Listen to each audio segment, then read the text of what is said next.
今日我哋嚟到海雅繽紛城呢個大型商場嘅現場嚟睇一睇佢嘅施工進度嘅。嗱，我哋而家咧就嚟到係電影院嘅 lift 口位嘅。電影院咧而家佢係目前咧就已經係營業中啦，想睇電影嘅街坊就可以入去買飛啦。咁然之後咧，而家咧就係5月份嘛。6月份咧，佢嘅澎泰超市啦，同埋佢嘅健身房啦，亦都係陸續嘅咁啊開業噶啦。我哋啱先咧就行出去見到咧，佢嗰邊就企滿咗好多佢個工作人員，亦都係為咗佢下個月開張而籌備當中嘅，仲叫我開卡添。咁啊到期時咧，如果有需要嘅都可以喎，因為我哋都經常過嚟係嘛。咁然後咧，關於裡面嘅一啲商鋪嘅話咧，佢灣仔 Yoyo 咧都行咗一圈啦，全部咧都喺度陸續咁裝修當中，有一部分咧已經裝到7成8成㗎啦。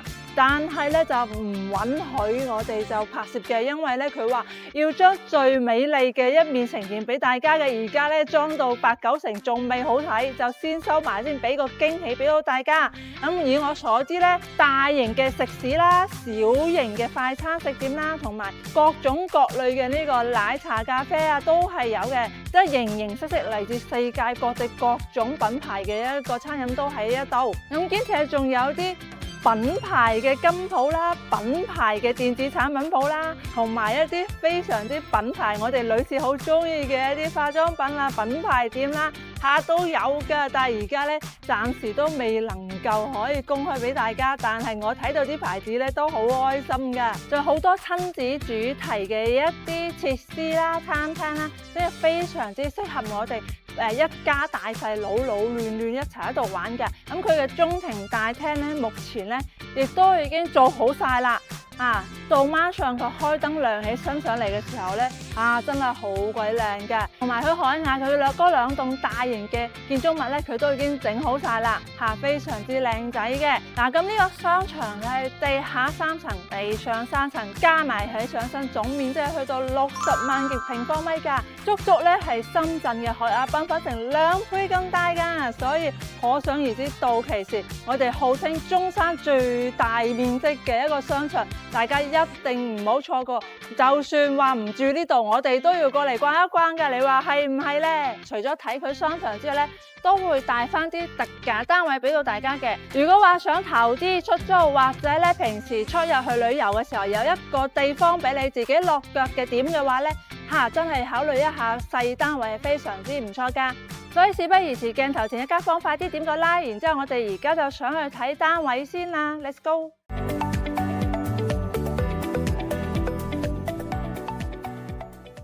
咁我哋海雅繽紛城咧，啲細單位30幾方同埋50幾方咧、60幾方去睇得多啦。咁有啲街坊話：哎呀，太細啦！我香港間屋就大過佢喎。咁我翻到嚟中山咁肯定係享受為主噶啦，要大間啲嘅。所以今日咧 Yoyo 同大家嚟睇間大啲嘅2房2廳嘅。咁顧名思義咧，係大單位嘅2房2廳咧，肯定乜都大啲噶啦。大家都知道啦，海雅繽紛城佢係包裝修俾到大家嘅。但係有一啲軟裝咧，就係一個示範單位俾你睇下嘅呢個空間感嘅啫。咁佢入嚟有個玄關嘅喎，又俾你做翻個鞋櫃啦。咁你中意做到頂都可以，又或者做到呢度咁高嘅，或者做上下櫃中間攞嚟放嘢嘅都可以嘅。呢個隨你中意。如果需要做咧，揾 Yoyo 可以幫你一手包辦晒嘅，你唔使煩客。咁然後一入到嚟咧，我哋見到個餐客廳，一個大橫廳嘅設計，哇，真係好闊落嘅喎。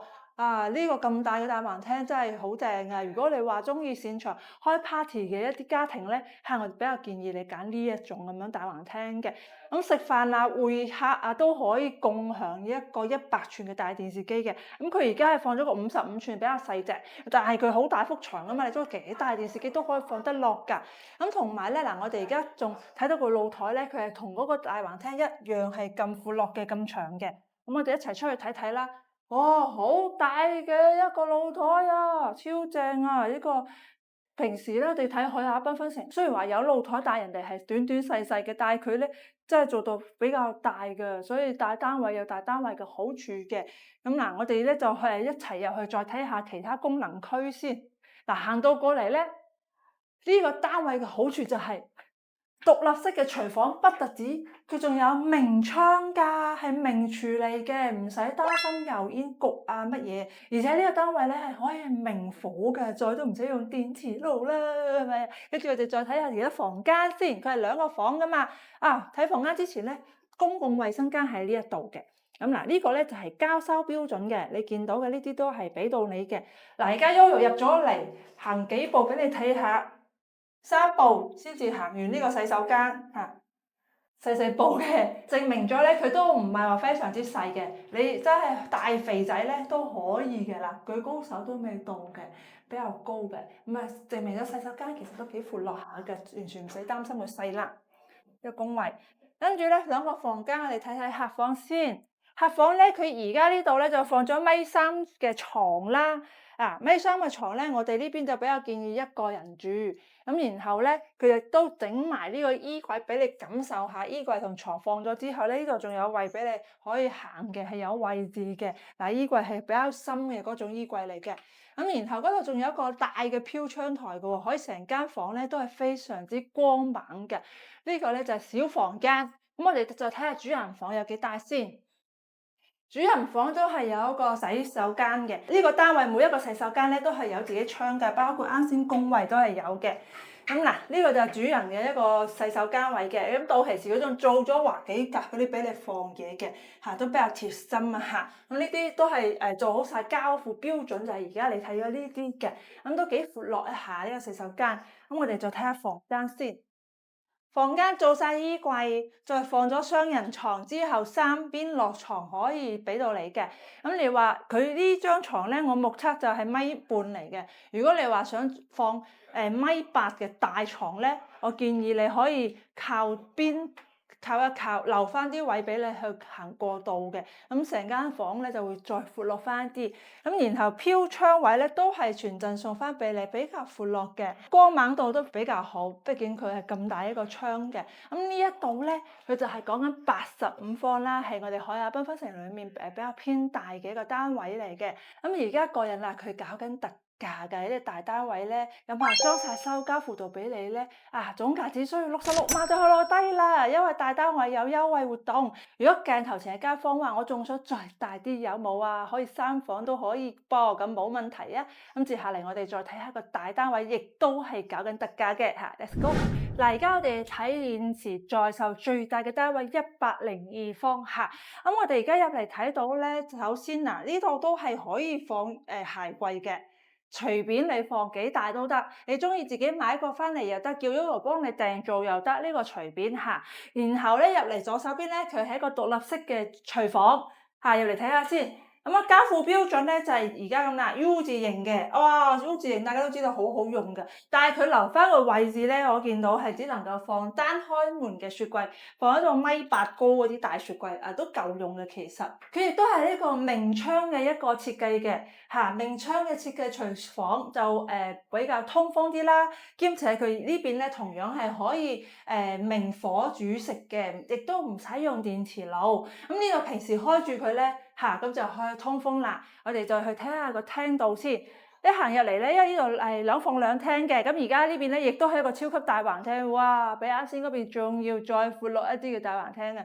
如果話你真係對於自己嘅生活質素咧比較有講究嘅話咧，好建議你揀呢種大啲嘅單位啊！真係想放啲擺設都多啲位置啊嘛嚇。咁然後嗰個露台咧，嗱我哋行出去睇下先。哎呀！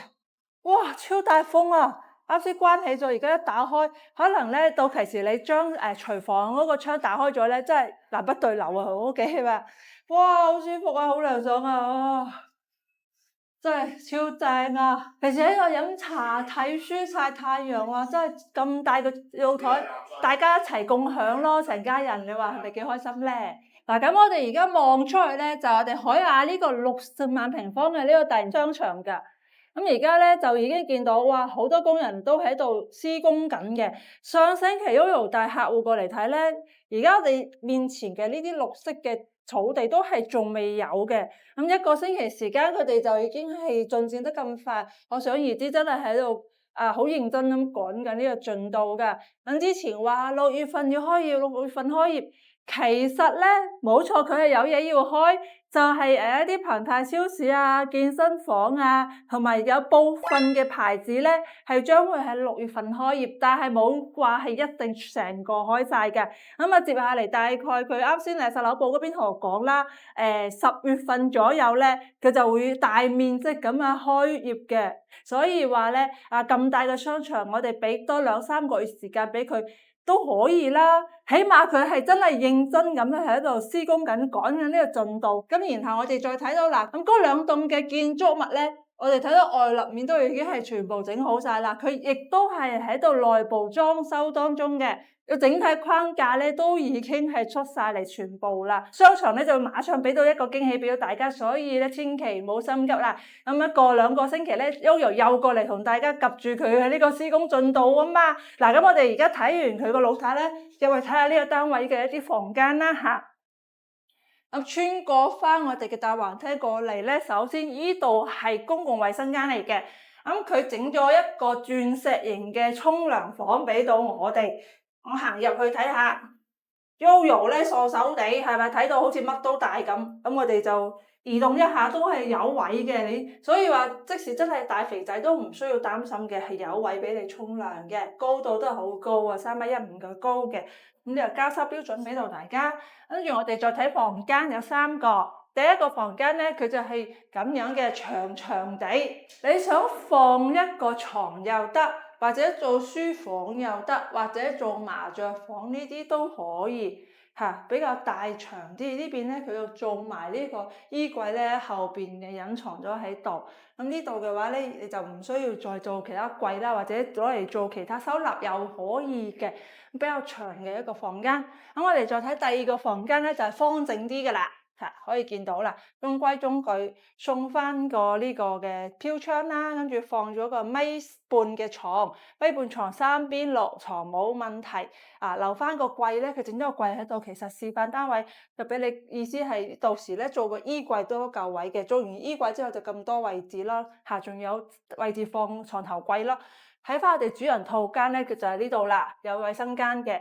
咁首先入嚟咧，佢係呢埲床做滿咗嘅衣櫃，你都可以按照佢呢個方法嘅，我覺得幾慳位幾實用下。咁然後再睇翻洗手間，乾濕分離係做成咁樣俾到你。仲有個飄窗台添，洗手間坐飄窗台攞嚟做咩啊？係咪可以坐喺度沖涼可以都得喎，真係喎，而且有窗嘅，2面窗嚟嘅，攞嚟通風好舒服。咁鏡櫃咧，佢都做晒成牆俾到你放好多嘢都可以嚇。咁呢個就係交收標準嚟嘅。我哋嘅房間放咗個1.8米床，大床嚟嘅，然後3邊落床冇問題同樣都係咁樣。然後佢呢邊咧都係成個窗都係呢個採光面嚟嘅。咁整體嚟講，呢一個單位咧，真係好似都幾好用，因為佢3個房啦，每個房咧都好實用咁樣嘅。而且而家大單位都講緊促銷特價嘅。咁呢個102方嘅單位咧，亦都只需要79萬就可以攞落嚟啦，包埋裝修，送到你包埋物業管理費2年嘅。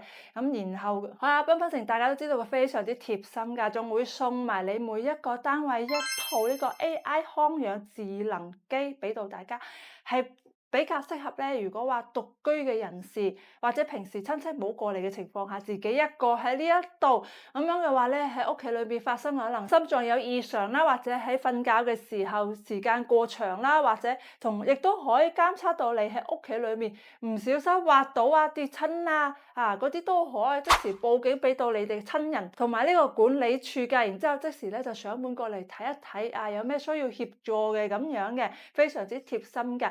咁距離海雅不遠嘅呢個陳星海苑咧都有所合作嘅，所以咧比較適合於我哋翻嚟呢度退休養老都可以嘅。最近聽聞香港嘅呢個長者醫療卡咧係可以翻嚟大陸呢邊用咯，真係相當之開心嘅一個消息㗎。咁除此之外咧，咁海雅呢邊嘅交通亦都非常之方便嘅，喺屋企樓下咧就可以搭車翻到去深圳或者我哋香港嗰一邊，非常之方便。然後屋企樓下咧啱先都講有啦，個咁大嘅商場，有時候真係唔想煮飯啦，落樓下食飯就可以啦。你話係咪咯？咁如果鏡頭前街坊話想睇海雅呢邊嘅一啲單位嘅話咧，就事不宜遲啦，拎起電話即刻打電話俾 Yoyo，Yoyo 就即時派車去到你香港屋企樓下接你嚟到現場睇樓啦。咁今一期嘅視頻咧就嚟到呢度啦，記得點關注，然之後打電話俾 Yoyo 啦，拜拜。